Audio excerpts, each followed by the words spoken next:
DCL Dinamalar corporate league தினமலருடன் இணைந்து நம்ம family group நடத்திய T20 கிரிக்கெட் டோர்னமெண்டில் தினமலரின் நிர்வாக இயக்குனர் திரு ஸ்ரீனிவாச ராமசுப்பு மற்றும் நம்ம ஃபேமிலி குரூப்பின் founder and chairman Villupuram Tamil Nadu athletic அசோசியேஷனின் பிரசிடென்ட்டுமான திரு பொன்னுசாமி கார்த்திக் இறுதிப் போட்டியை துவக்கி வைத்தனர்.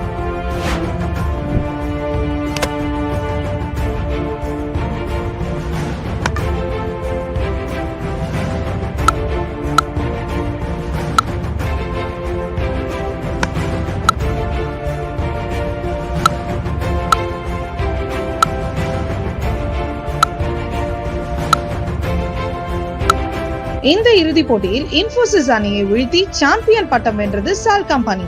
2ஆம் இடம் பிடித்தனர் இன்போசிஸ் அணி. நம்ம ஃபேமிலி குரூப்புடன் இணைந்து பார்வதி ஹாஸ்பிட்டல், HDFC பேங்கும் இந்த போட்டியை நடத்தினர். வெற்றி பெற்ற அணிகளுக்கு வாழ்த்துக்களை தெரிவித்துக் கொள்கிறது நம்ம ஃபேமிலி குரூப்.